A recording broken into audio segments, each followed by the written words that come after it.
തഴവ ഗ്രാമപഞ്ചായത്തിൽ വികസന സദസ്സ് നടത്തി. ഗ്രാമപഞ്ചായത്തിന്റെ വികസന പ്രവർത്തനങ്ങൾ ജനങ്ങൾക്ക് മുന്നിൽ അവതരിപ്പിച്ച് അഭിപ്രായം തേടുകയും ഭാവി വികസനം സംബന്ധിച്ച് പൊതുജനാഭിപ്രായം സ്വരൂപിക്കുകയുമാണ് വികസന സദസ്സിന്റെ ലക്ഷ്യം.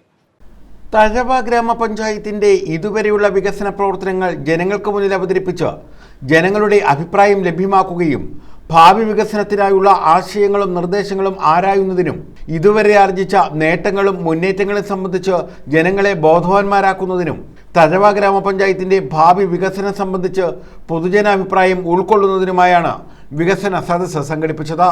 Thazhava government girls higher secondary സ്കൂളിലാണ് വികസന സദസ്സ് നടത്തിയത്. വികസന സദസ്സിന്റെ ഉദ്ഘാടനം കോവൂർ കുഞ്ഞുമോൻ MLA നിർവഹിച്ചു. അനുഭവ സമ്പത്തുള്ള ഒരു നാടാണ് ഈ തഴവ എന്ന് പറയുന്ന ഈ വിശാലമായ മനസ്സുകളുടെ നന്മയുടെ സ്നേഹത്തിൻ്റെ ഒട്ടേറെ നല്ല മനുഷ്യർ ജീവിക്കുന്ന ഈ തഴവയിൽ ഒട്ടേറെ കേരളത്തിന് ഒട്ടേറെ അമൂല്യമായ സംഭാവനകൾ നൽകിയ ഈ പ്രദേശത്തെ ഒരുപാട് നല്ല മനുഷ്യർ ഉൾക്കൊണ്ട ഒരു ഗ്രാമമാണ്. കേരളത്തിൻ്റെ ഭൂപടത്തിൽ ഏറ്റവും തിളങ്ങി നിൽക്കുന്ന ഒരു ഗ്രാമമായി തഴവ ഗ്രാമപഞ്ചായത്ത് മാറിയിരിക്കുകയാണ്. ഗ്രാമപഞ്ചായത്ത് പ്രസിഡന്റ് V. സദാശിവൻ അധ്യക്ഷത വഹിച്ചു.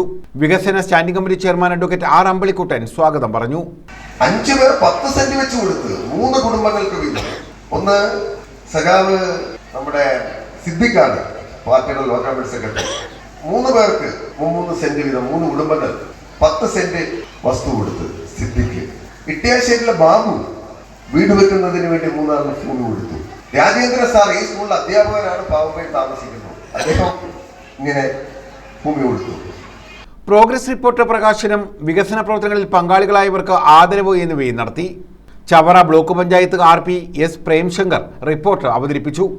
ജില്ലാ പഞ്ചായത്ത് ക്ഷേമകാര്യ standing committee chairman advocate Anil S Kalleri ഭാഗം, ജില്ലാ പഞ്ചായത്ത് അംഗം R. ശൈലജ, ആരോഗ്യ വിദ്യാഭ്യാസ standing committee chairman B. Biju, block panchayat അംഗങ്ങളായ മധു മാവോലിൽ, ശ്രീലത S., അഡ്വക്കേറ്റ് സുധീർ കാരിക്കൽ, പഞ്ചായത്ത് അംഗങ്ങളായ R. Suja, Vijayakumari V., KK Krishnakumar, പ്രശാന്തി, S. ശ്രീകുമാർ, ഷാനു K. സലാം തുടങ്ങിയവർ പങ്കെടുത്തു. കുടുംബശ്രീ ഉൽപ്പന്നങ്ങളുടെ വിപണനവും പ്രദർശനവും ഇതിന്റെ ഭാഗമായി നടത്തി. സംസ്ഥാന സർക്കാരിന്റെ ഭരണ നേട്ടങ്ങൾ വിവരിക്കുന്ന മുഖ്യമന്ത്രിയുടെ പ്രസംഗവും വികസന സദസ്സിൽ ഉൾപ്പെടുത്തി. ജാതി ജന്മി നാടുവാഴിത്ത വ്യവസ്ഥക്കും വിദേശാധിപത്യത്തിനെതിരായി ജനങ്ങൾ നടത്തിയ മുന്നേറ്റങ്ങളാണ് ആധുനിക കേരളത്തിന്റെ അടിത്തറ. അവിടെ നിന്ന് ഇങ്ങോട്ട് വിവിധ ഘട്ടങ്ങളിൽ അധികാരത്തിലെത്തിയ ഇടതുപക്ഷ സർക്കാരുകൾ കൈക്കൊണ്ട ജനകീയ ഇടപെടലുകളാണ് സംസ്ഥാനത്തെ ഒരു പുരോഗമന ജനാധിപത്യ മതനിരപേക്ഷ സമൂഹമാക്കി മാറ്റിയത്. ഈ പരിവർത്തന ഘട്ടങ്ങളിലെല്ലാം ജനകീയ ചർച്ചകളും പൊതുസംവാദങ്ങളും ഉൾപ്പെട്ടിരുന്നു നോക്കണം. അത്തരം സംവാദങ്ങളിലെ ഏറ്റവും തിളക്കമാർന്നതായിരുന്നു ജനകീയ ആസൂത്രണ പദ്ധതി.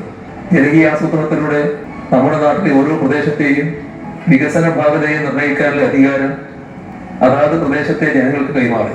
എല്ലാവർക്കും ഭൂമി, എല്ലാവർക്കും വീട്, വൈദ്യുതി, കുടിവെള്ളം, മാലിന്യമുക്ത പരിസരം.